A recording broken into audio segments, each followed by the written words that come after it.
Hey everyone, it's Stritton and Jesse from Too Dumb for This, and we want to thank you for being a subscriber. We love doing this show every week, and we honestly want to get better and kick some more ass. We've got a lot of cool things in the works, and we want you to be a part of it. We launched a thing on Patreon.com. Patreon supporters get access to bonus episodes that can't be heard anywhere else, and other opportunities for other cool shit. So head over to patreon.com/2dumbforthis to help us grow the show.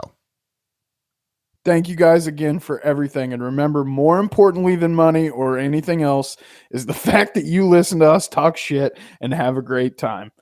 Please subscribe and leave a 5-star review. And most importantly, spread the word to get other people involved. Thanks again. Now enjoy the show.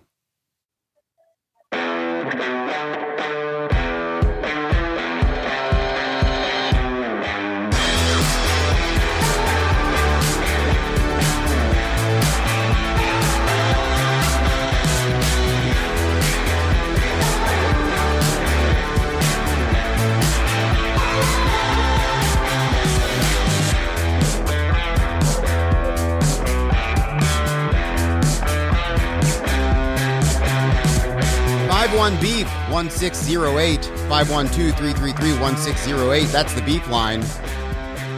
Indeed, beef. You're listening to the Too Dumb for This show, and we have no clue what the fuck is going on in the Dominican Republic. A lot of people dying.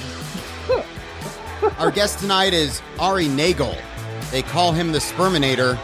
He's a CUNY math professor. He donates his sperm for free, and in July he will welcome kid number 50 to the world. Welcome to the show, you 50 kid having son of a gun. How are you, Ari? So good to be here. Thanks for joining us tonight. We're super pumped. I was going to say thanks for coming. That's very nice. Wow. First time I heard that one. You didn't even wait. You came right out of the gate with that. Have you been working on that one all night? No, I just thought of it now. You know what's funny is that I bet you came hundreds and thousands of times in your life, and no one's ever thanked you after you came. You know, like every time I ejaculate, that's the first thing they do. Thank you so much. And for us, it's been a waste. There's no outcome. Right. Exactly. I guess it's happy belated Father's Day, by the way. Thank you. Yes. So are you, what we read is kid number 50 is coming in July. Is that accurate? Yes, it's actually 49 and 50 is coming in July.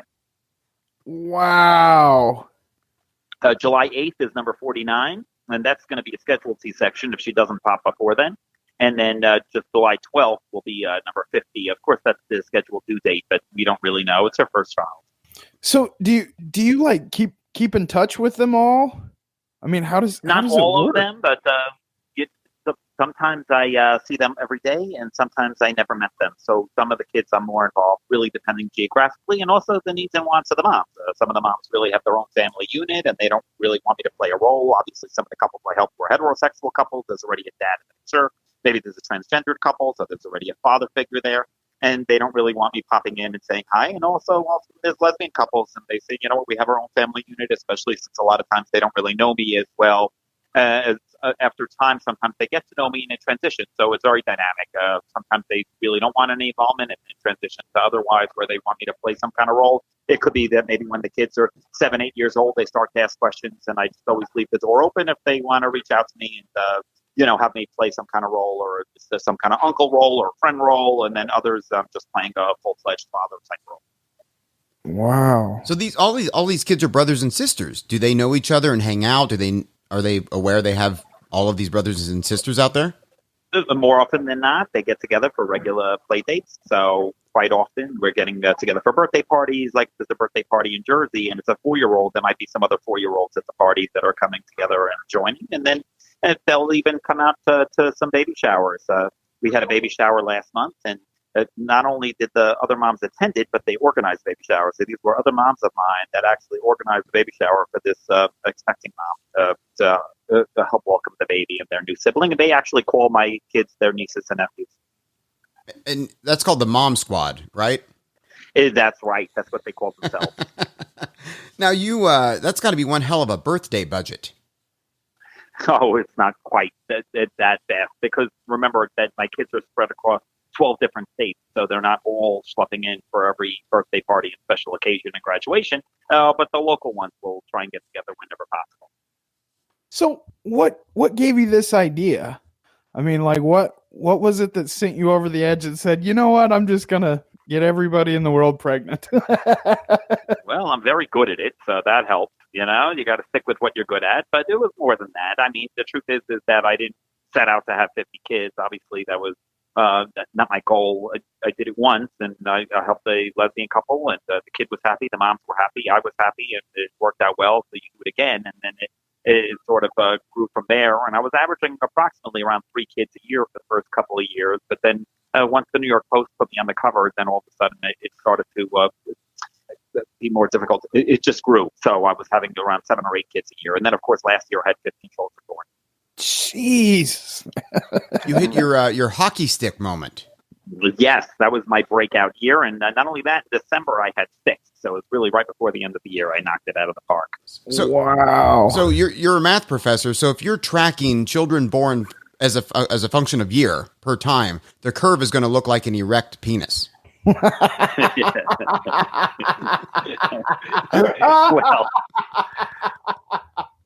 it certainly peaked last year, but this year I'm only on track for 7. So it goes up and down, and it varies.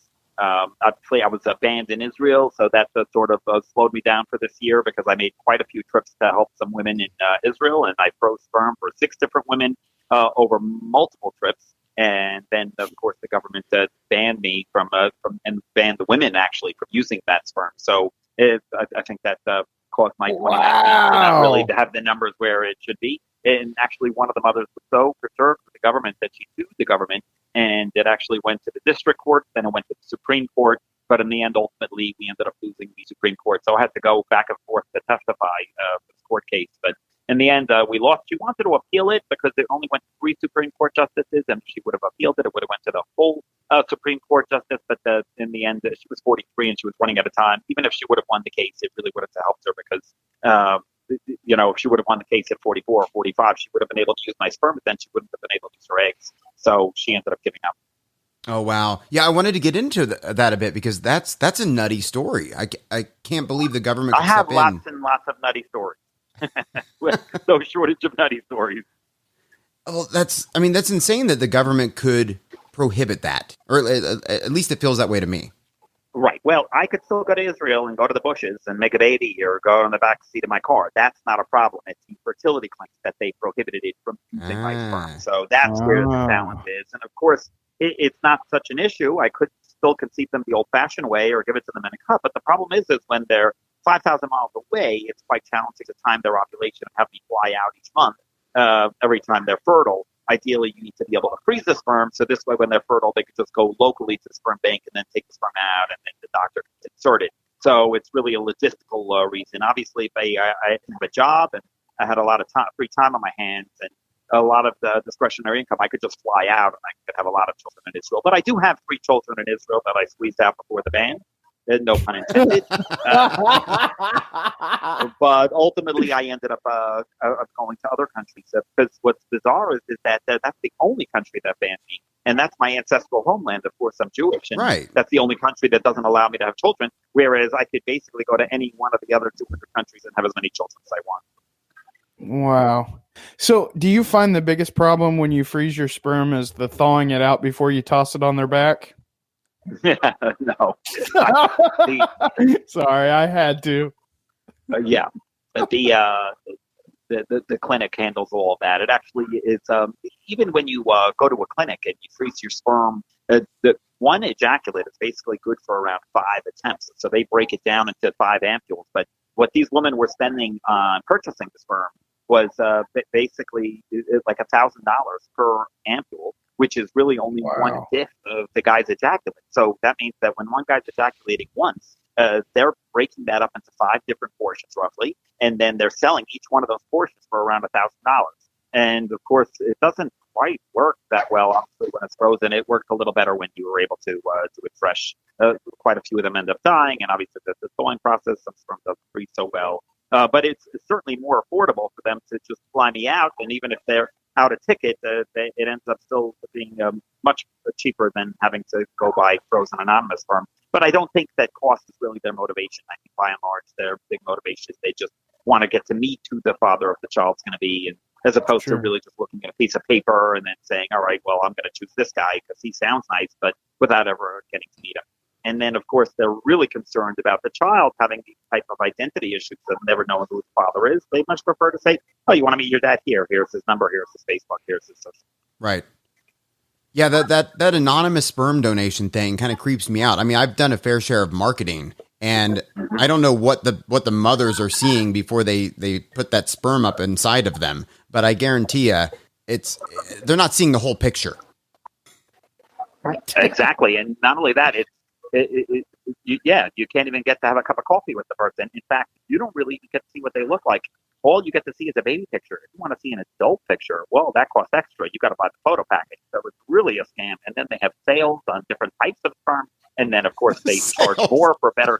I kid you not. And they charge more for better sperm count. So if you have a better sperm count, you got to pay a little more for that. And then, of course, the different races are different prices as well. It's quite racist what's going on over there.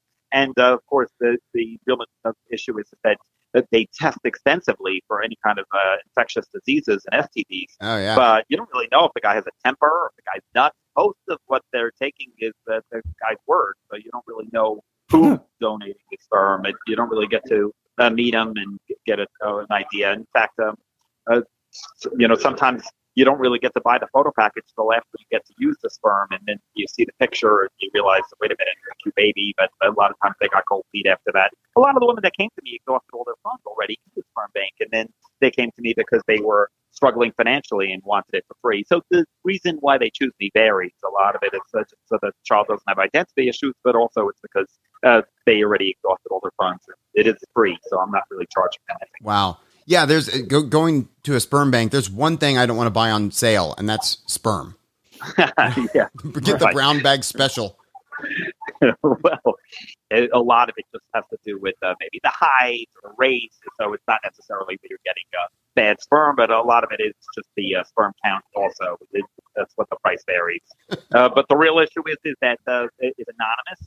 What's bizarre is that that's accepted, and what I'm doing is what's strange. And the truth is that there's nothing strange about what I'm doing. It's much more natural and more, if anything, typical of what you might see in a traditional relationship, where you get to meet the person, you get to know the person, and then that's going to be the father of your child. And then you see what's the accepted way is really this very, very bizarre situation where you just have to look at a piece of paper, and that's how you could judge who's going to be essentially the most important decision you're going to make in your life, and you're basically judging it going in with blind.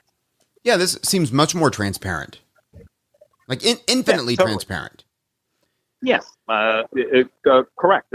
Sometimes they want to get to know me first. Other times they don't, but they have the option to look at my background. And, of course, I share any kind of medical history, genetic diseases, any carrier for anything. So they certainly get all the benefits that they would get as if they went to the Frozen Anonymous Sperm Bank, and then some, because they also go out for dinner. Have you ever turned anyone down? I never really turned anyone down. I try and help whoever asks. It sometimes gets me into trouble, as it did this last Sunday when they put that article in the New York Post, and obviously people were questioning my motivation for helping someone who's struggling financially. But I never turned anyone down. Sometimes if they're just a little too old, I might suggest maybe going to fertility clinic.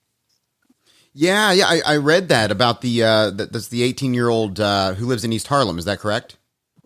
Right, and the truth is that the bigger issue is that when they wait too long. So young is not the issue. They're young, they're fertile, they're healthy. It's when they get too old that's really of a challenge. I have women that are in their 40s and they're asking me for help, and you have to basically be the bearer of bad news and tell them, listen, I think your best option is really, as much as I'd like to be able to help you, we really need a doctor to help you as well. And the costs can be exorbitant.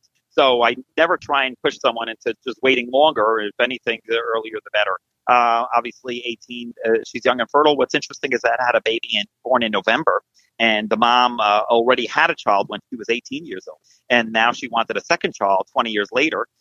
So she was really sharing with me the differences between having a child at 18 and having a child at 38. She has an adult child now, and she said that when she was younger, she struggled financially. It was not the same situation that she's in now, where she's much more comfortable financially. But her pregnancy this time was extremely difficult. She had type 2 diabetes. She had so many medical issues, and she was so scared every time she went into the clinic that this baby won't be healthy because the health risks are really much higher as you get older, and they're high risk pregnancies. So if anything, younger is better than older. And she said when she was 18, the pregnancy was extremely easy because she had no, medical complications. Wow. And your sperm are going to be good for a long time.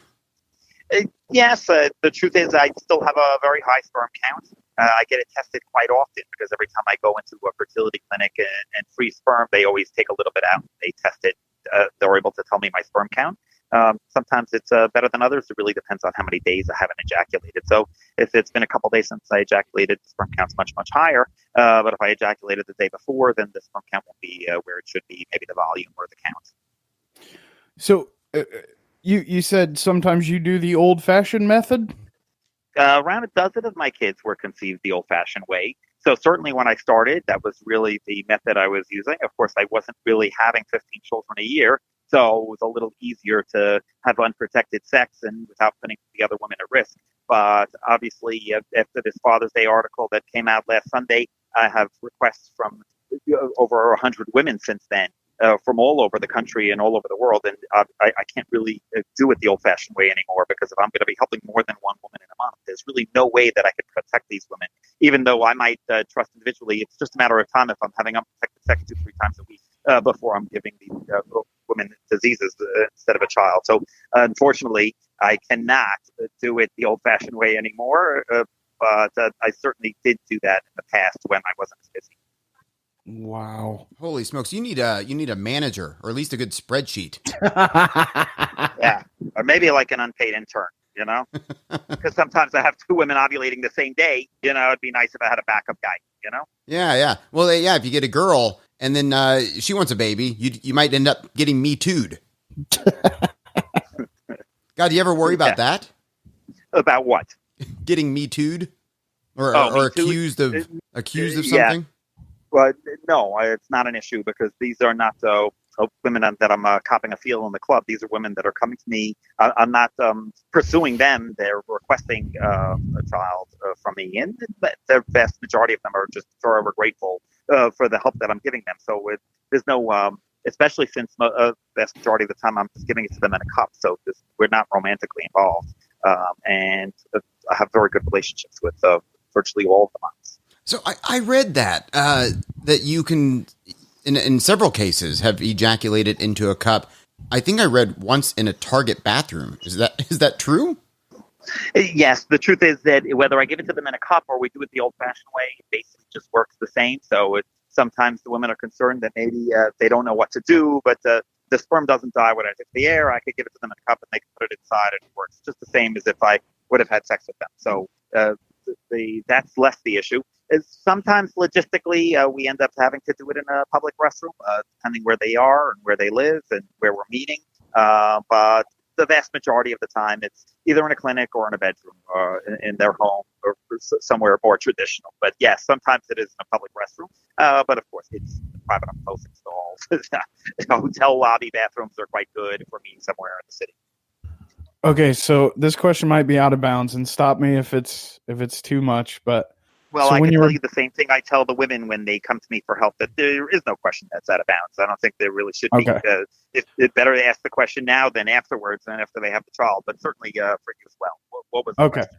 So when you were doing it the old-fashioned way, I understand you don't do that anymore. But when you were doing it the old-fashioned way, were you like trying to be like making it pleasurable for them, or you just busting a nut and getting out of there? It was interesting because it varied. A lot of the women that I helped were lesbians, but certainly they preferred to do it the old-fashioned way, maybe because that's the way they were conceived, and they just felt like it maybe would work better, or for any various reasons they wanted to do it the old-fashioned way. So obviously it varied depending if they were a lesbian or if they were a single woman. Sometimes I was the first guy that they were sleeping with. Sometimes the lesbian lover was in the room as well, so that she would feel more comfortable either holding the partner's hand or participating. So the situation varied. Was it pleasurable for them? I'm not so sure. I don't think so. But I certainly enjoyed it. But I got you. I'm not 100% sure that they were enjoying it the whole time. But obviously, I was trying to be as delicate as I can or come as quickly as possible if the situation calls for that. I got you. Yeah, Okay. well, you're providing a service.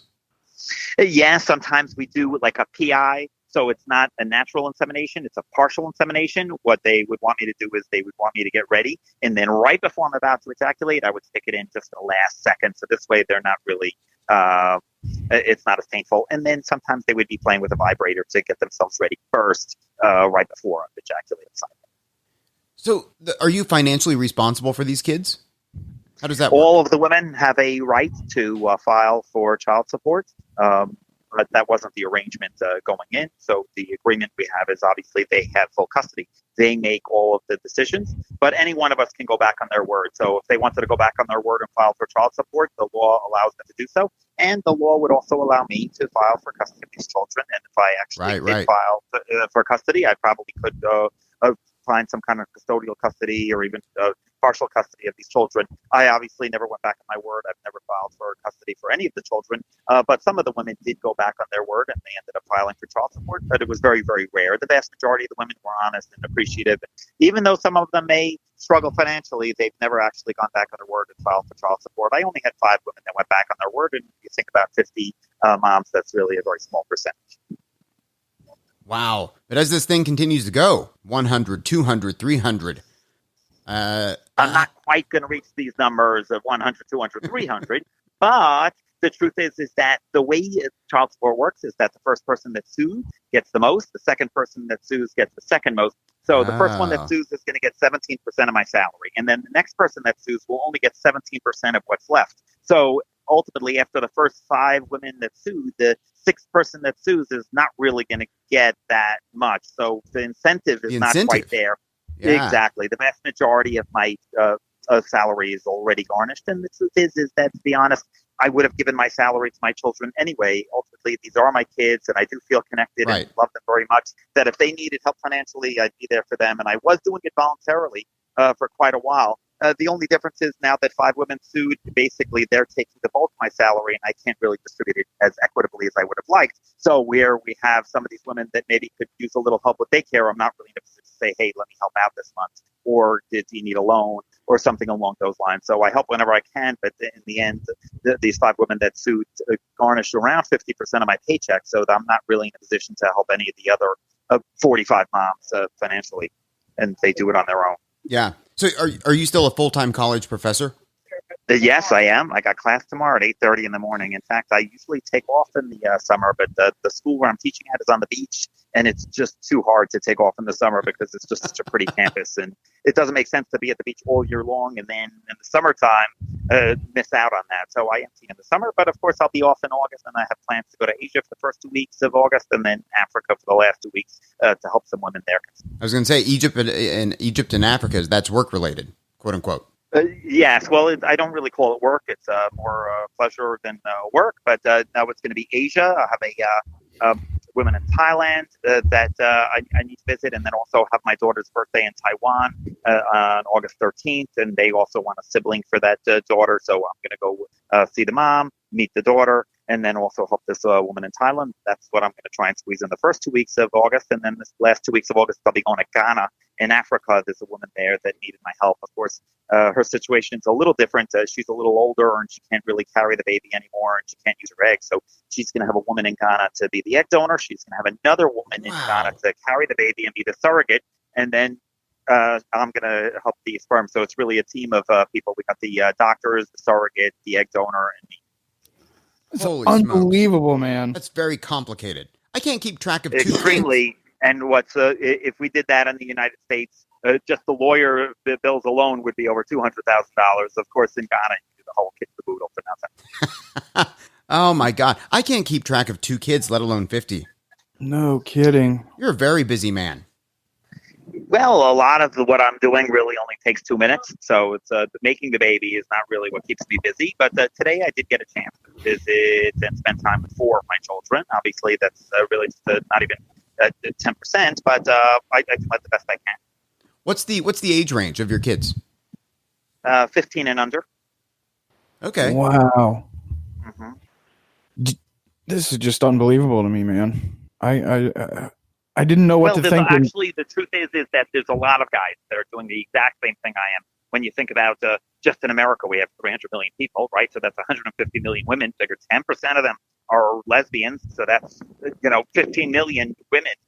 They all need children. Not all of them are able to go to a clinic and buy frozen anonymous sperm. Obviously, financially, that could be very, very difficult. And what's the bigger issue is that the vast majority of states don't include fertility coverage. Even the ones that have health insurance and they have a good job that includes health insurance, there's really only maybe 11 states in the United States that mandate some type of fertility coverage. So that means that you have basically all of the other states not including any type of fertility coverage. So they're paying out of pocket. So you have all these women that are all over the country, not only lesbians, but a lot of the women that I help are just single women that are in their late 30s. And sometimes they're not looking for a relationship or they were and it didn't work out and they just want to start a family. They're finding guys. There's guys all over the country that are doing somewhat similar activities to me. I think the big difference is that I play an active role in parenting them, and I give the women the option for the child to know me, whereas a lot of the guys that are doing this, I think they're just anonymous and they don't really have any relationship with the child. Yeah. And I hear statistics that a lot of people are raising kids that aren't even their own anyway. Like, shit's complicated out there. For sure. Yeah. Well, it's all types of families, and I don't think it's complicated. I think that's just a modern family. That's true. Yeah. It's just the new world we live in. You need a merch line. Do you have a merch line? Oh, what is a merch line? Because I think I've seen some pictures of you wearing a shirt like Super Dad or Sperminator, like some merchandise. Merchandise, yes. Well, those were generally gifts from the mom, so they would get me a T-shirt or something along those lines. I don't know if people really want to be walking around with sperm on their T-shirts. I don't know who would sell. Although I did have a friend that wanted to make a male fertility pill, so I endorsed his product, Sperm XL, and he's selling that on Amazon. But I don't really know how marketable what I'm doing is. But in the end, ultimately, I get a lot of joy and I get a lot of hugs and I get a lot of kisses. But financially, it hasn't been as rewarding.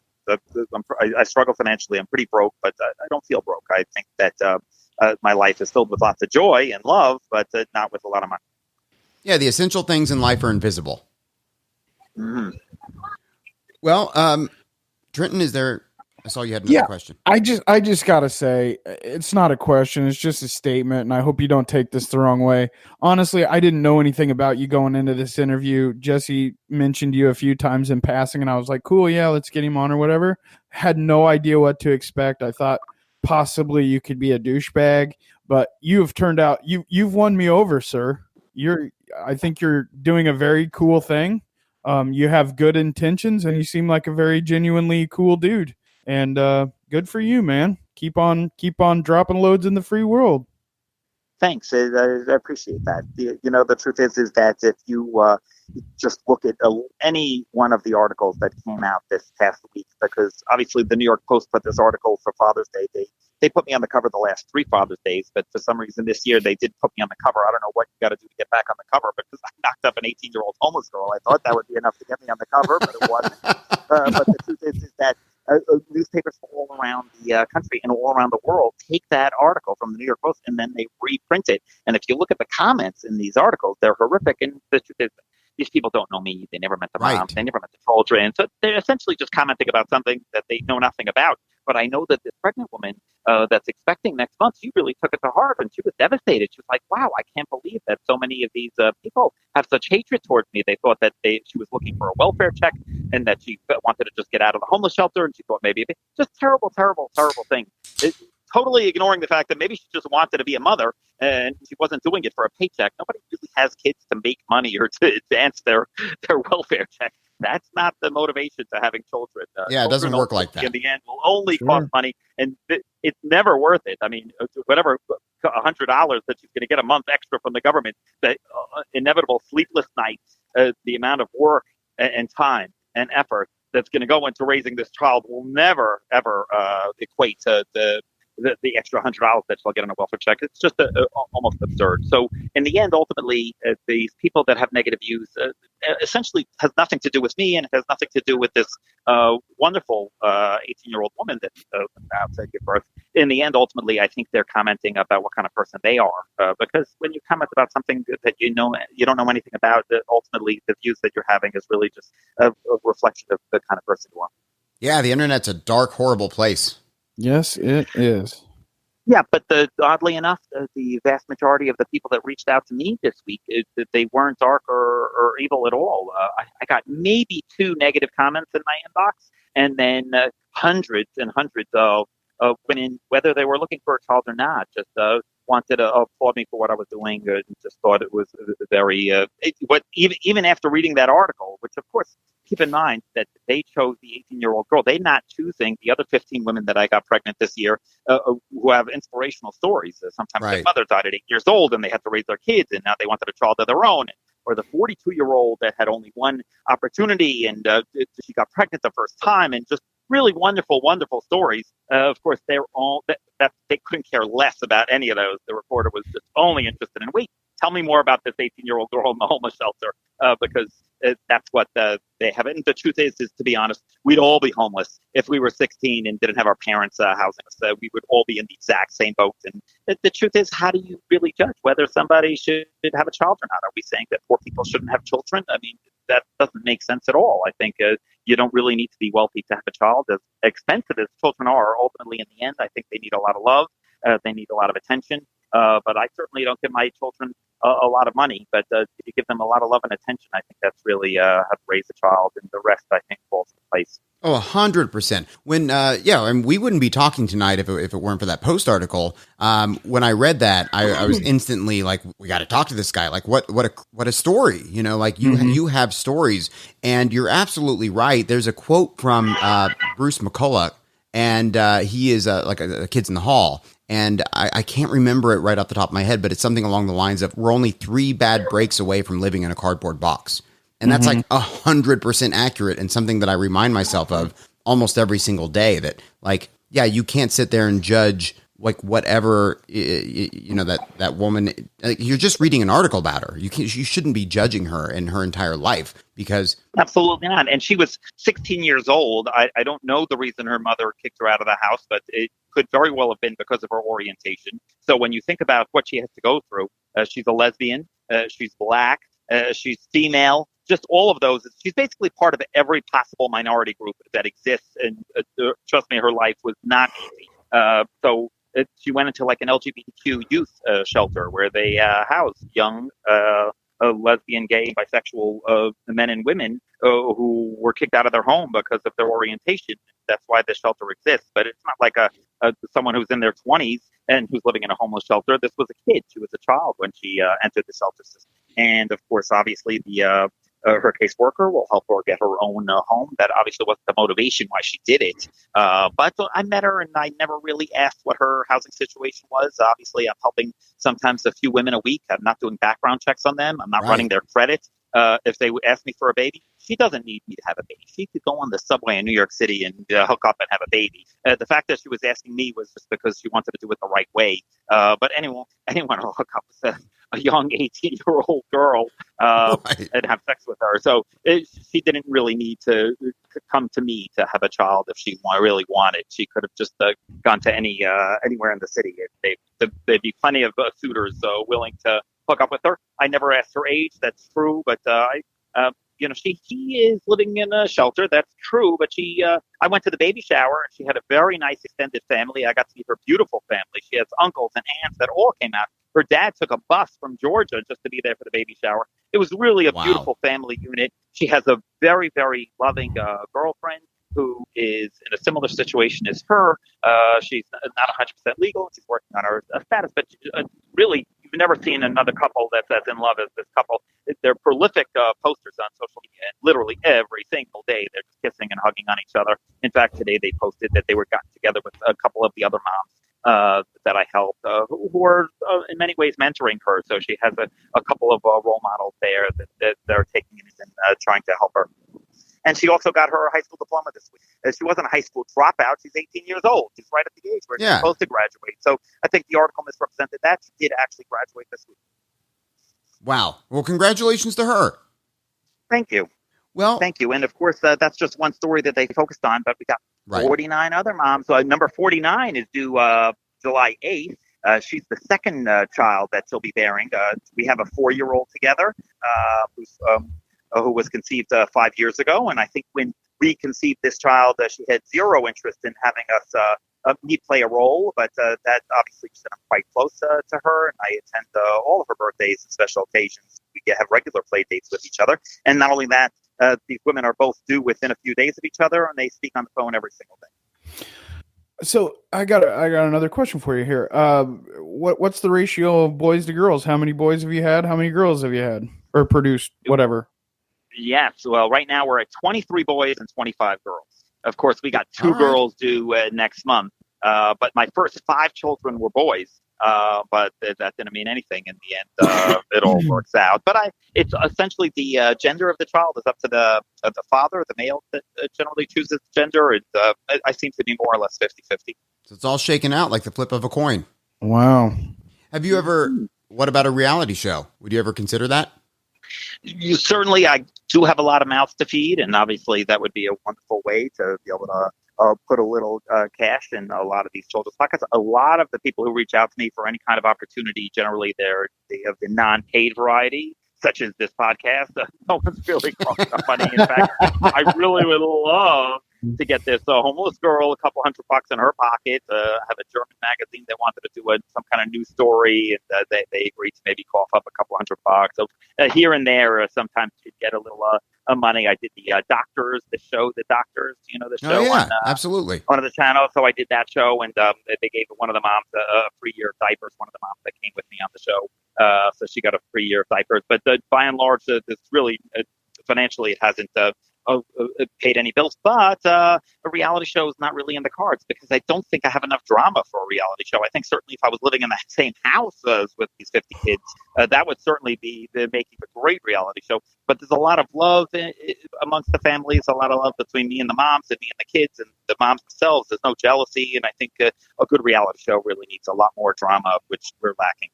Well, I'm sure I'm sure the producers could write a bunch of shit around it. Yeah. Yes, that's true. You make John and Kate. A reality.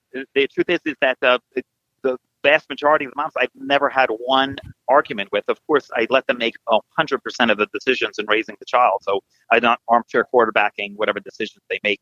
Ultimately, in the end, I just try and support. If they do ask me for advice, I'll certainly offer it. But generally, I never offer advice on the raising of the child. They make 100% of the decisions. So we have no reason to fight. And I'm not so sure how many two-parent households could ever say that they've never fought with their significant other or the other parent. A lot of times, couples, even if after they separate, there's a lot of drama. There's nothing more traumatic for the child than to see the two people that they love most fighting with each other. And my children have never seen that. They never seen me fight with Right. Yeah, that can be really horrific. Right. There's no bad blood. We love each other, and we have no reason to fight.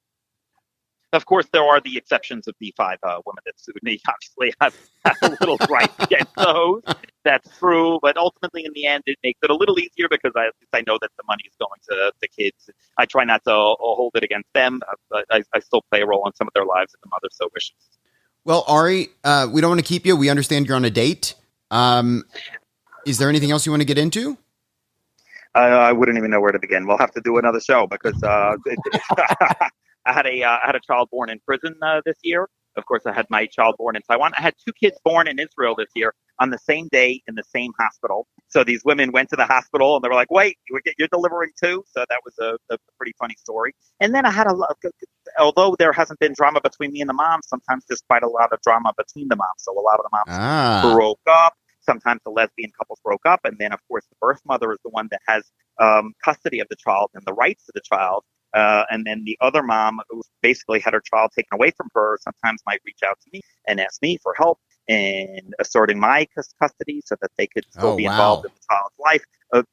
I've never actually did that, but I would just offer them to give them a child of their own. So a lot of times I would just give each of them a child, so now each of them have a baby, and then they don't have to share. But certainly there was drama that I didn't foresee when I started this. And then, of course, the lesbians make wonderful partners because emotionally they're there. But sometimes when they do separate, there's a lot of bad blood. They love each other a lot, but then they also hate each other a lot afterwards. So there was quite a bit of drama. And some of these women hold grudges forever. Correct. And the truth is, there have been exceptions. Sometimes the lesbian couple broke up and they managed to figure out how to share custody. Of course, the laws are getting better. So a lot of times it's a little more feasible now because when I started, obviously, gay marriage wasn't legal. So now that they're married, if they have a child in a marriage, both moms are on the birth certificate and they each have more rights to the child. So it makes it a little better. And I think as we go further, it'll make it a little easier. I think ultimately, and the laws need to get updated. There's no reason I should be held responsible for child support for these children, but the law is such that it doesn't matter if I'm a donor or not. I'm held responsible because it wasn't done in a clinic and lots of other reasons. And then also, there's no reason that I should be able to file for custody of these children. These moms should not have to worry, be afraid of that. A lot of times they're reaching out to me for help. They don't know that I'm not going to file for custody. That for them, they're so scared of that. It's a fear, I'm sure. It's a huge fear because that's something that they really, that's the thing that they hold most precious in the whole world. And just the thought that at any point in time I'd be able to go file for custody is very, very scary for them. Obviously, the ones that I know after many years, they're more comfortable and they already trust me. And but yeah, that law needs to get fixed. Holy smokes. Man, Ari, you've been an absolute pleasure. I'm in the same boat with Trenton. I really didn't know what to expect. I saw your story. We had a really nice, kind of exchange and back and forth to get this thing scheduled. And we couldn't be happier that it happened. Okay, terrific. I really appreciate it. It was so nice chatting. Yeah, likewise. Good luck on your date. That is at Professor Ari on Twitter, at Cute Professor on Instagram. If you need a baby, hit him up. The price is right. Exactly. I don't have any. Where are you guys based? In Kansas? I don't have any babies in Kansas yet. Oh, you need to get to Kansas. I'm in Austin. There we go. But Trenton is in Kansas. Yep. Where are you? I'm in Austin, Texas. I got a brother in Houston. All right. But I don't have any babies in Texas yet, but I got an embryo. I had a woman in Dallas. She wanted my help.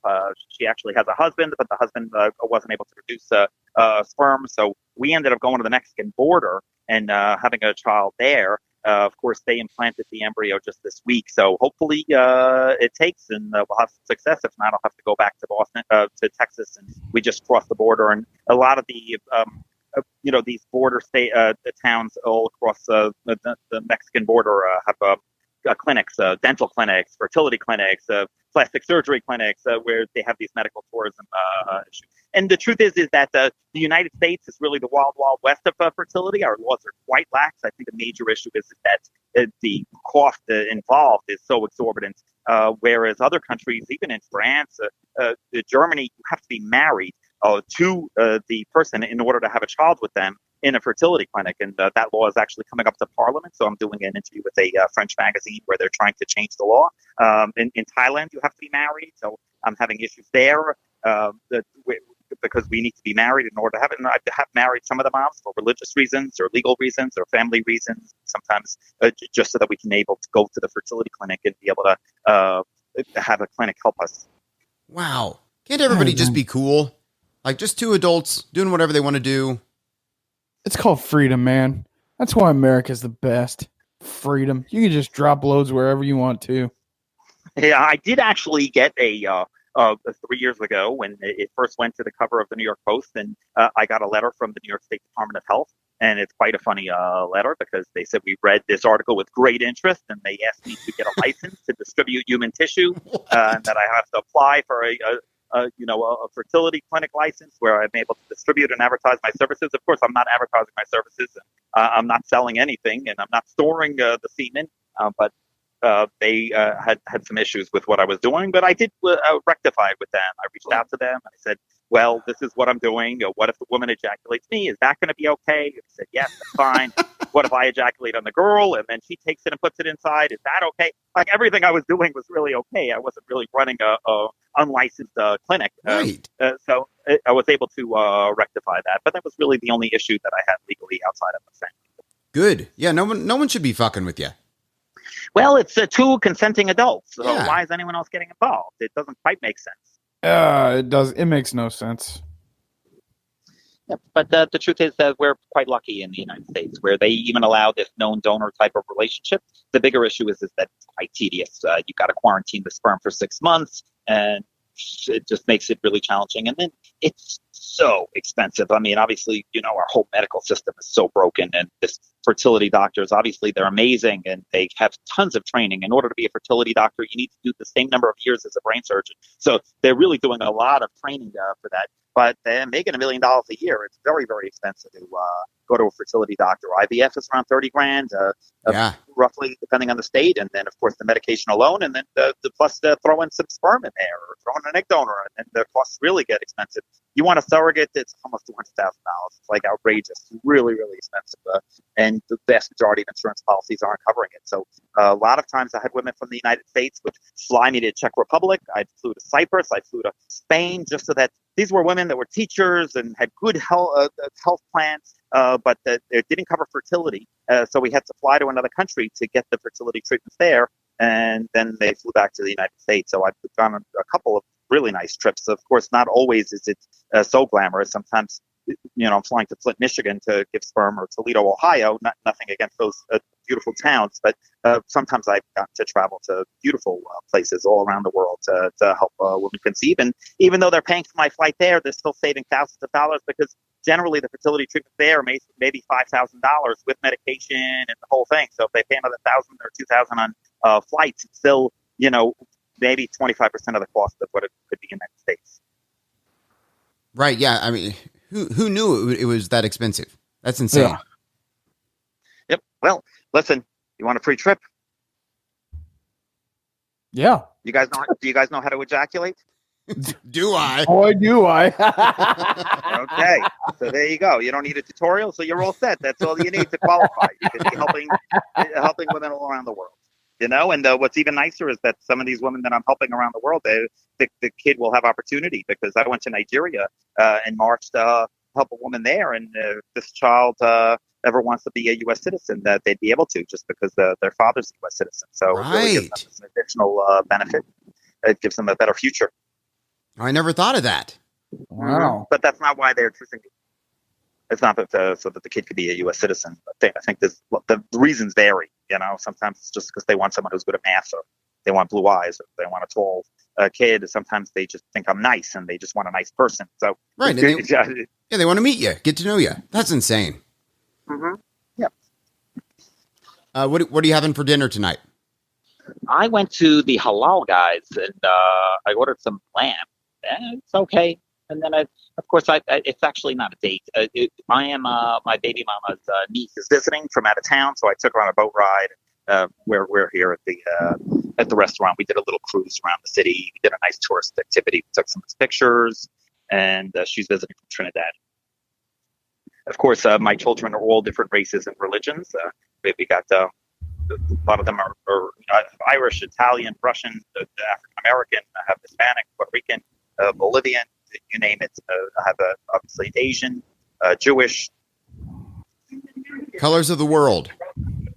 Exactly. It's so far different than the childhood that I grew up in, because I was raised in Rockland County, New York, in Muncie, and it's a very, very religious, Orthodox Jewish community. It was very, very sheltered. In fact, when I went to school, basically, I only went to school with other white Jewish males. They all looked like me.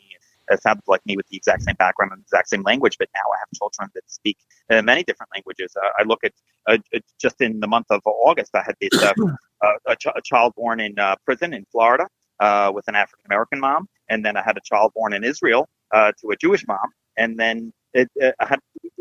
Obviously, they're not speaking the same language or the same culture. And then I had a baby born in Taiwan. So you have these three children. They're all exactly the same age, but they were born in three different countries, speaking three different languages. They're three different religions. They're three different races. In fact, the only thing that they have in common is that they have the same dad.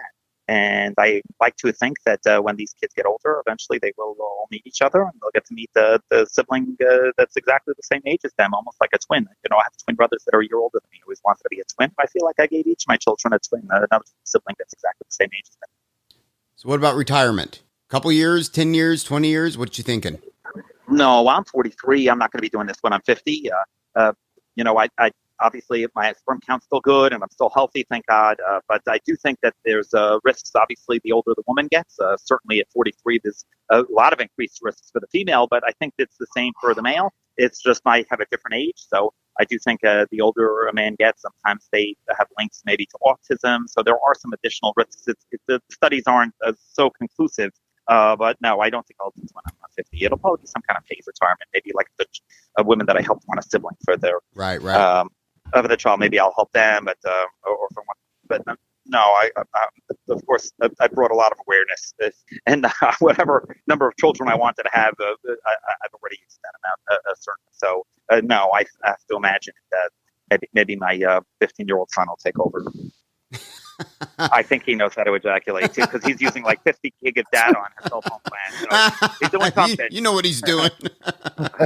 Yeah. Everybody's been happy and healthy so far? No big issues? Thank God. Yes. That's amazing. Yes, I did have one child that died. The mother had preeclampsia, and the child died at 5 weeks old. And of course, that was a tragedy. But then I got her pregnant again, and she gave birth to a beautiful, healthy baby girl, and she's very, very happy. That's fantastic. Mm-hmm. Yep. Thank you. Well, So, if you want to know where my baby registry is, so you can mail in a gift for these new baby mamas? plug it. Absolutely. Oh, yeah. Come on. Cough up a case of diapers or something, right? Yeah. Absolutely. Yeah. Let our listeners know. Plug They'll it. chip in. There you go. So, give this homeless baby mama a case of diapers, some formula. I don't know where she's registered. Oh. I'm sure she would appreciate it. I'm sure she's registered somewhere. But a lot of the other moms did help out, obviously, with gifts and presents. That we're also appreciative. It's really just a beautiful family. That's fantastic. I'm so happy that I bumped into that article. I mean, I don't read the post every day, but holy smokes, when I got that email, I was like, we have to talk. And what's funny is that I got messages from China. People read the post in China, and then they reprint these articles. So this article went not just that same day. It went to Australia, to England, to France, to Germany. It goes all around the world. People are so invested in the culture of the United States that any time they print this little article, it wasn't even on the front page. It was a page buried in the article in the paper, and that same story just gets regurgitated all over. I think it was a day or two before Father's Day as well, so perfect timing. Yes, well, that's what they do. They always put out a story on Father's Day. All right, Ari, we're going to have you back on. We loved it, and we would love to hear about the two kids you have coming up in July. So we can stay in touch online, and wish you only the best. Okay, what a pleasure. So nice chatting. Hey, Ari, it was really good to meet you, and thanks for making time for us. And like I said, man, you completely changed my mind, and hopefully you got your story out there a little bit better. All right, thank you so much. You guys aren't so dumb after all. I don't know about that. All right, be well. All right, thank you, sir. You have a good night. Thanks, brother. Ari Nagel, they call him the sperminator. He's a CUNY math professor, and he donates his sperm for free. Find him at Professor Ari on Twitter, at Cute Professor on Instagram. Dude, he completely changed my mind on everything. Right? Yeah. I mean, it's not like I just didn't know what to think. But after speaking with him, I don't know. Seems like he's doing a good deed. Yeah, no, I mean, right away, the story about, I never put it in perspective of the anonymous sperm donation. Mm-hmm. Because when he frames it that way, I'm like, you got a fucking point there, Ari. Mm-hmm. Because nobody ever admits to being nuts, especially on paperwork. No. Well, no, and they might not even know they're nuts. That's true. They might not know their family history. They might have a fucking ticking time bomb of a gene sequence in them that won't go off until they're, in their mid 30s or mid 40s. Right. Yeah. The next thing you know, you're going down there and you're getting the brown bag special on some old sperm. I'll take the Abby normal. It's 50% off. $1,000 a pop, 2,000, 3,000, 4,000. Next thing you know, you're 15 grand in, and your kid comes out with a fucking temper tantrum. Dude, you bargain shop for groceries, you bargain shop for clothes, you do not bargain shop for sperm. That is a terrible thing to bargain shop for. 30% off. Nobody wants it, dude. Some old sperm. Oh, dude, what is going on there? Hey, we gotta get Come on down to Crazy Ads. We got we got all sorts of discount sperm for you. This week we're running a special on extra viscosity.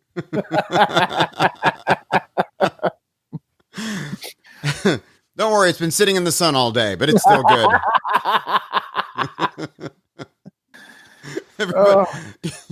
This was donated by a gentleman named Crystal Clear Carl. You can't even see anything. This one's just orangish. There's a little blood in this one. Go on, dip your hand in there. Go Scoop ahead. some out. Shove it up in you. There's. Do you like it crunchy or smooth? You taste, you buy. Yep. Down here at Crazy Carl's Cum Shop. Oh man.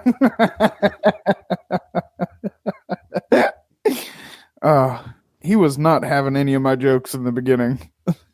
Oh well, I don't think he was. I don't think it was he wasn't having it. I think he just had very logical answers to those points.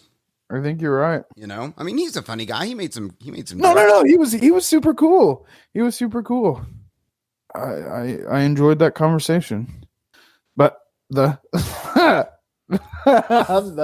the frozen sperm. Do you ever get complaints about the worst part being thawing it out before you throw it on their back? He didn't. I thought he giggled. I giggled. He might have. I sure was giggling. I think he's leaving some money there on the table without having a merchandise line. Oh, dude, absolutely. Absolutely. I mean, there's an obvious joke there with he should put his face on like a sperm with the tail and just put that on a shirt, dude. Yeah. Dude, I'd buy one. With this with print on demand, he can have like 100 different designs. Yeah. Yeah. You know, he needs a podcast. We should talk to him about that. Because this has been financially rewarding so far. Yeah, put him on the network.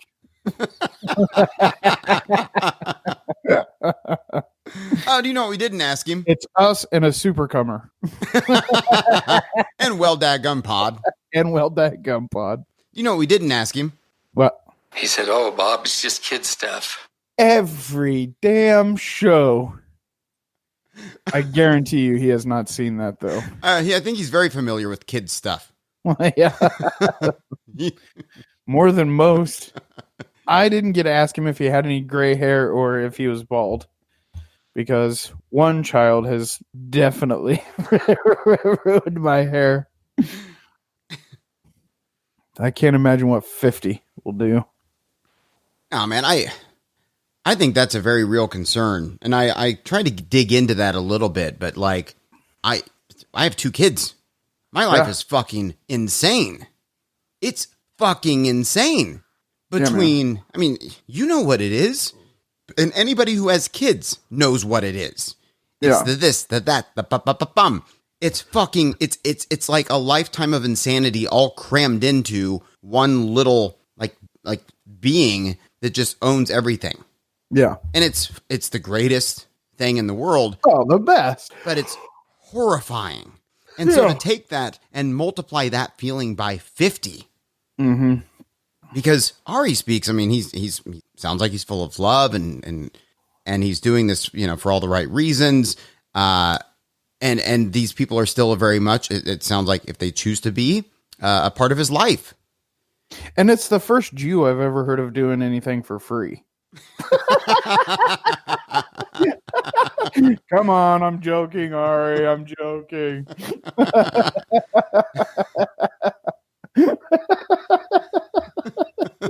I make you good price.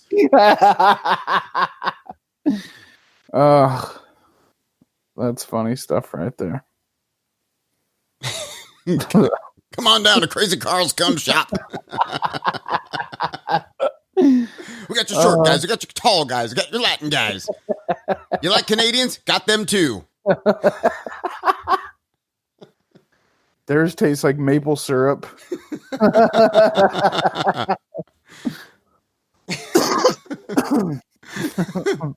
One just has a question mark on it. A couple women came back. They were pissed. Oh, it's so funny. This one glows in the dark.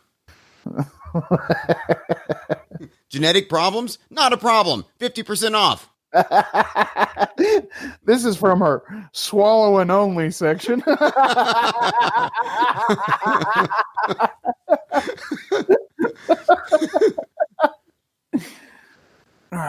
Down at the fancy sperm banks, they have rooms where they do that in. Our guys just bring them in and take out bags.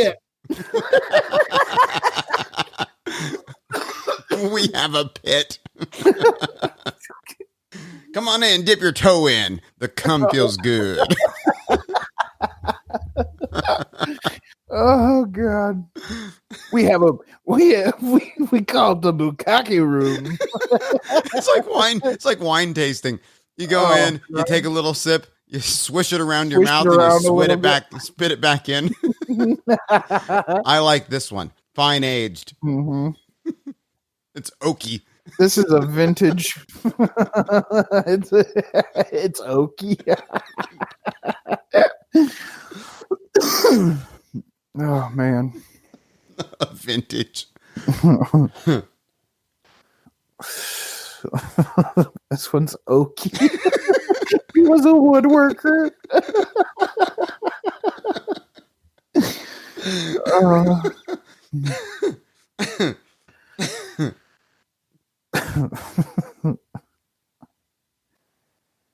$50 kids, man. That's a lot of fucking kids. Yeah.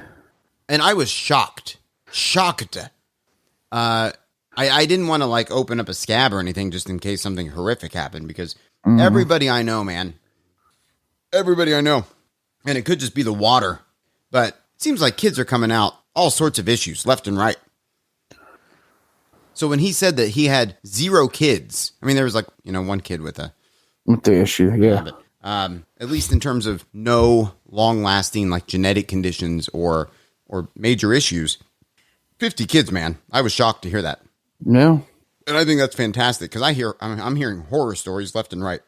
Yeah. Yeah. It is crazy, man. It is crazy. Man, he sure likes math. He was just rambling off some statistics. I was serious though. I mean, it looks like his kids are, is accelerating. So the curve would look like a big boner. That was hilarious.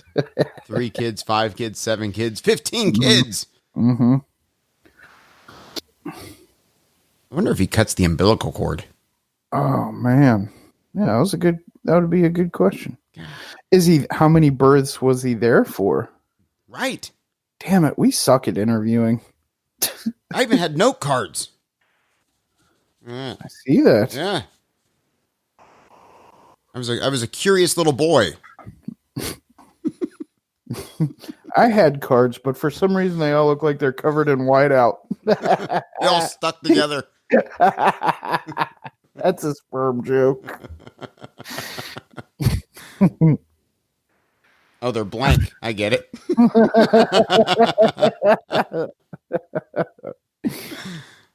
I was serious. I kind of gave him a little bit of a poke when I was telling him he was a busy guy. But dude, there's got to be birthday obligation. I mean, he's out. It seems like he's left and right doing something. If you have dude, I have 2 kids.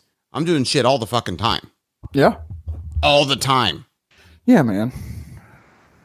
That guy was on the Maury Show.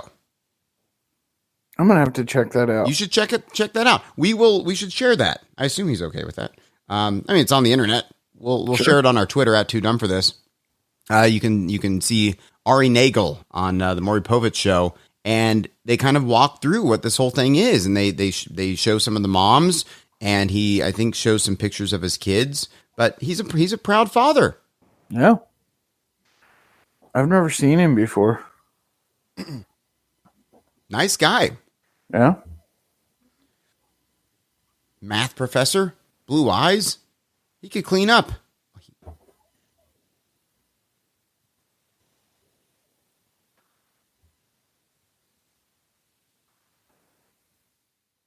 Oh, yeah, he's a good-looking guy. Yeah. Best dad ever. Yeah, he seems like he completely changed me around, man. I was going into this thing thinking that he was going to be a total douchebag. I don't know why. Probably just because of that article. Oh yeah, that article, that's a rough read. I mean, just Yeah. the headline is kind of No, he's great, man. because the headline was something along the lines of, the sperminator strikes again, impregnates 18-year-old in East Harlem, like she's homeless or something like that. And the entire article was pretty rough. Yeah, and that's what did it for me. But after hearing him talk about it, I understand where he's coming from. He kind of looks like Nick DiPaolo. He does, like a thinner face. Yeah, like a thinner Nick DiPaolo. You should, when we get Nick on the show, you should tell him that. Yeah. You look like the sperminator.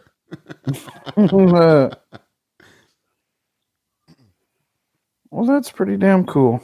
Man, he needs to fucking. Look, I'm not going to tell him how to run his business. He seems to have a pretty good handle on that. But I would be fucking getting a registered trademark on the sperminator right fucking now. Yeah. Start printing those shirts, man. Start printing those shirts. I'd be selling off like book rights, reality TV rights, left and right. But that's probably why he's a good guy, and I'm just a fucking douchebag. Yeah. I'd be thinking, how can I capitalize on on my family here? Yeah. Well, we suck as human beings, and he's apparently a pretty good dude. With his But still. perfect genes. 50 kids. Everyone's perfect. Yep. Oh man, that was surprisingly good, man. I wasn't prepared for that. He was a good guest. Yeah. I want to have more people like that. Yeah. More sperm donors? Just more men giving sperm. More men talking about ejaculation. I know a couple guys that have about 6 or 7 kids. They don't have much to do with them. We can try to get them on the show.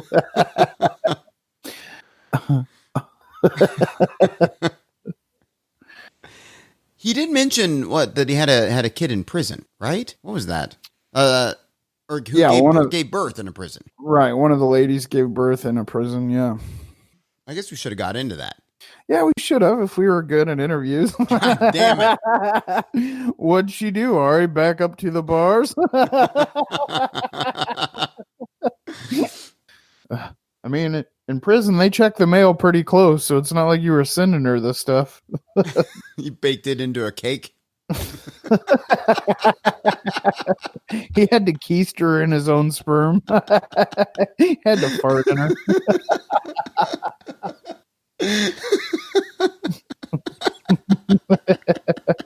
It's hard putting sperm inside of a balloon, but god damn it.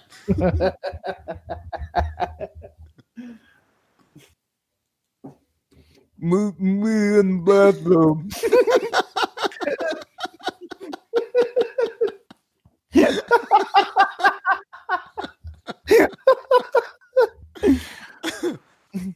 No. Get it? Like he carried it in his mouth.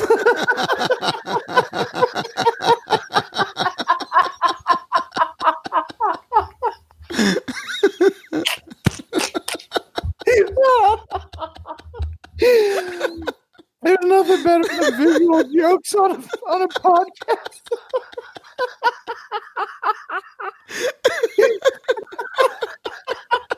I look at Trenton, and he just has water dripping out of his lips, all down his chin. onto his tits. Meet me in the bathroom.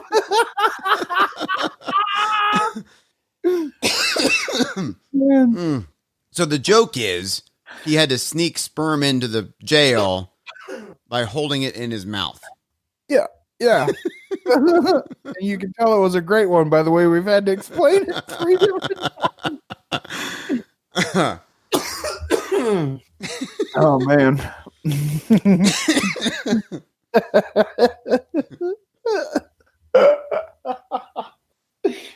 So stupid.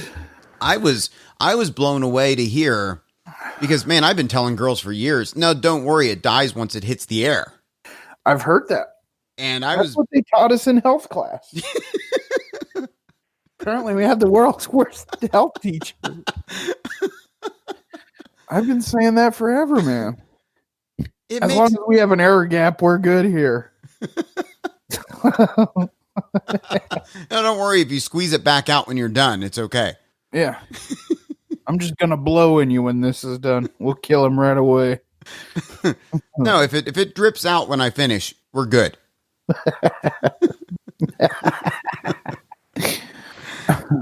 I think that's called a cream pie. Mm-hmm. You think? I think you told me that once. Uh-huh. You said, hey, watch this. I was blown away to hear that it sometimes just happens in a cup and he just hands it over. Yeah. And it's still good. I don't know what they do with it after that. Just drip, drip, drip. Scoop it up and put it in. I mean, like, I know when I finish, it's not that much. Yeah. It's not that much. Like, there's not much to save. It's kind of... It's just a little... It's like an old man fart. A little dusty. Mine's just one really big sperm. Like you can see it smile. It's like a tadpole. Yeah, it's like a tadpole. Oh, man. Do you ever try to increase your ejaculate? Oh, yeah. Oh, God. I've tried everything. Bananas? Lots of bananas. One time I ate like 7 bananas. Are you getting it out every day or? Sometimes. No, not really. Okay. No, as I get older, I'm just, I don't know. Just bored with it. But no, not every day. Sometimes yes, sometimes no. Sometimes it's a few days. But yeah, no, it's never like, and I know I hydrate. Yeah. I'm drinking water left and right. Took a bunch of bananas. Do you wear boxers or briefs? Oh, they're boxer briefs. Oh, the combo. Yeah. The combo. Okay. But it's not a lot, man. Yeah. Maybe it's real dense. It is. It is. It's very dense, which is why I thought maybe I'm dehydrated. Okay. Yeah. We could. I mean, we could talk about my loads all night. Yeah, I wish we would. No, really. Yeah, man. It is kind of crazy that he just shoots it in a cup in a Target bathroom, and next thing you know, bam, he's got a kid. A kid. Like, that makes me nervous. I'm never jerking off in a park again. Jesus. I think there are laws against that, so yeah. Probably not a good idea. Yeah, maybe I should edit that out.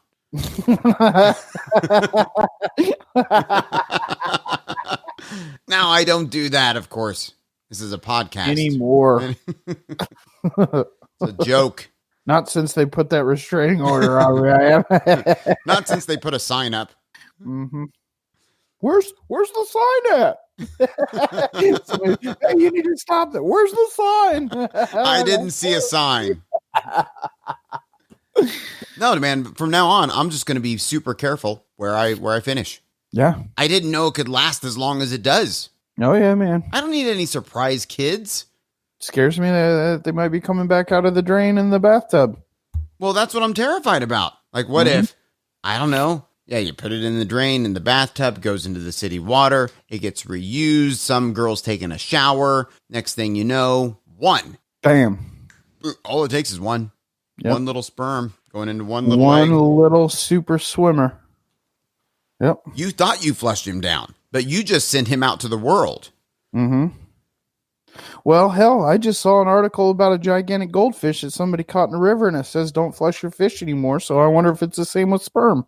Yeah, I heard they get as big as the container they're in. Yeah, the environment. Yeah. It was a huge goldfish, man. Oh, no, I'm talking about the sperm. Oh, yeah. So, like, it's going into the ocean. It's going to get So bigger. does that mean a sperm whale is actually... Is that what it looks like? That's where they come from. You said cum. So stupid. Wouldn't that be nuts though? If there was just like a 7-pound sperm just swimming around out there somewhere? We don't know. Maybe they go to the We bottom of don't. the ocean. I don't know that. You know, My that whole whole perspective's changed now. that whole island made of plastic? It's not plastic. It's fucking loads. Trash? Yeah, trash island. Yeah, it's It's really all- just loads. It's all held together by sticky loads. Oh my god. Why do you think the trash sticks together? Oh my god. And I'll tell you though, nothing grosser than like when sperm hits water. Like it's stringy. It is weird. It's just weird. I hate when it gets on your fingers. And like you do that. You like spread your fingers apart and like I have webbed hands, you know what I mean? It's like you've been gooed. And you can never really wash it off. Nah, it gets slippery. Yeah, it's weird. The rest of the day your hand smells like bleach. There's just always a lot of shame during cleanup. Mm-hmm. Oh yeah. A lot of shame. A lot of shame. It's like, you know, you're very into it in the moment. And then later you have to, you know, take the ball gag out of your mouth. Directly afterwards, you're like, what have I done? Take the cucumber out of your butt. What have I done? Grab 2 or 3 Kleenexes that then just like stick to your belly. My eyes glued shut and my hiney sore. Oh, in the moment though, you're just going for it. You know, Moment you're naked, walking your feet up against the wall, trying to aim to your tits. Oh, this episode is taking a turn. Well, the interview was very classy, It was. and you know, Ari, if you're still around listening, this is not what we talk about. Yes, it is. more than most. All right, well, that was fun, man. Ari Nagel, the sperminator. He donates his sperm for free. In July, he's going to welcome kid number 50 to the world. We hope those go well for him. At Professor Ari on Twitter, at Cute Professor on Instagram. If you need a baby, find the guy, hit him up. Hit him up. He'll knock you up. That's a t-shirt. Right? Should be a fucking slogan. Hit me up, I'll knock you up. Yep. He just has a big up on like one side of it, and it says hit me in little letters, and underneath that it says I'll knock you. Or I'll knock. Yeah. Yeah. Boom. Bam. Dude, you should make it, and then you get a royalty. I should. All right, here we go. It's time for This Day in Music. Kind of bunch of bullshit on here. I can't find a goddamn thing I want to talk about. I know. They're all terrible. 1975, Alice Cooper. During his Welcome to My Nightmare tour in Vancouver, Canada, Alice Cooper fell from the stage and broke 6 ribs. That's fucking rock and roll news. That's where we start. Yeah. Ugh. 1984, Duran Duran started a 2-week run at number 1 on the U.S. singles chart with The Reflex. The group's first U.S. number 1 was taken from their third album, Seven and the Ragged Tiger. Speaking of ejaculate, The 1989. Reflex. Oh, yeah. Speaking of ejaculate. George Michael received the Silver Clef Award for outstanding achievements to British music. And also some loads in the truck stop bathroom. The Silver Clef Award. The Silver Clef Award. Speaking of semen, 1990, Elton John had his first UK solo number 1 single with Sacrifice, Healing Hands, after achieving over 50 previous UK hits and 6 chart toppers in the US. 1990, Buddy Holly's Gibson acoustic guitar sold for $237,000 Damn. in a Sotheby's auction. The guitar was in a tooled leather case made by Holly himself. That is unbelievably cool. That's a lot of trips to the sperm bank. That's a good one. That's a lot of trips.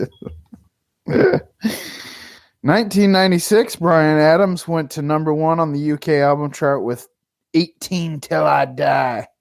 Metallica went to number 1 on the US album chart with their 6th studio album, Load. How perfect is that? The album has now sold over 5 million. What is it? I don't understand that. What? Bryan Adams went to number 1, and then it goes into Metallica. Was that 1996 as well? Dude, it's in the same one. Read that 1996 Bryan Adams one. Yeah, I'm reading it. I guess the Bryan Adams one is the UK chart, and Metallica's the US. I can't trust this fucking site anymore. So both things happened on the same day, I guess? The same year. The same day. I guess this is This Day in Music. But they should have done they should have just done 2 separate entries. Right. This doesn't make any fucking sense. So confused, man. God damn it. We're trying to run a good show here, and I get so fucking irritated sometimes. It would have been perfect because the album of Metallica was called Load. So it fits perfectly with this episode. I'm so fucking pissed right now. Here, let me read that again. 1996, Metallica went to number 1 on the US album chart with their 6th studio album, Load. The album has now sold over 5 million copies in America alone. Load. You know how hard it is to grow a fucking podcast? Especially when you shit content. We have 0 friends, like a few family, and we're just starting from scratch. And we're trying to make good content on a regular basis. And our sources are shit. They're shit. I don't know what there are 2 right in a row that I would like to read. All right. Yeah, Hold on. Why don't you do that? I'm so fucking angry right now. No, do 2009. All right, let me get there. Let me scroll. I scrolled enough, cutting through all the shit at the very beginning of this website. 2009, Chris Brown pleaded guilty to 1 count of assault on his former girlfriend, Rihanna. The 19-year-old R&B singer was sentenced to 5 years probation and ordered to do 6 months community service. Brown had faced charges of assaulting Rihanna, 21, during a row in February. A row! I think that's British for fights. The last-minute plea deal came before a hearing at a Los Angeles court at which Rihanna was due to give evidence. The Los Angeles County Superior Court judge also ordered Brown and Rihanna to stay at least 50 yards from each other, except at entertainment industry events when the distance is reduced to 10 yards. Wow. So, back to back, 2 of my personal heroes. 2010, 62-year-old Greg Allman underwent a successful liver transplant operation at the Mayo Clinic in Jacksonville, Florida. Allman had begun a series of treatments for hepatitis C, but chronic damage of his liver led doctors to recommend a transplant. In a statement to the press, Allman said, "I changed my ways years ago. We can't turn back time. Every day is a gift." It's pretty cool. And in 2016, Ralph Stanley. Do you listen to the Stanley brothers at all? No. American bluegrass artist Ralph Stanley, who is known for his distinctive singing and banjo playing, died at the age of 89. With his brother Carter, he helped popularize the bluegrass genre. Stanley won new fans when his work was featured in the Coen brothers film, Oh Brother, Where Art Thou? Unbelievable. These fucking note cards away. You're still pissed. Ari Nagel, at Professor Ari on Twitter, at Cute Professor on Instagram. This has been the Too Dumb for This show. What a great time, man. Really good hang. TooDumbForThis.com, Patreon.com/TooDumbForThis. Buy some merch. Share with your friends. Thanks for listening. Thanks, everybody. Goddamn, thisdayinmusic.com. That site needs some work. Yeah, they need to work on some things. Thanks to the Sperminator for hanging out. Yeah.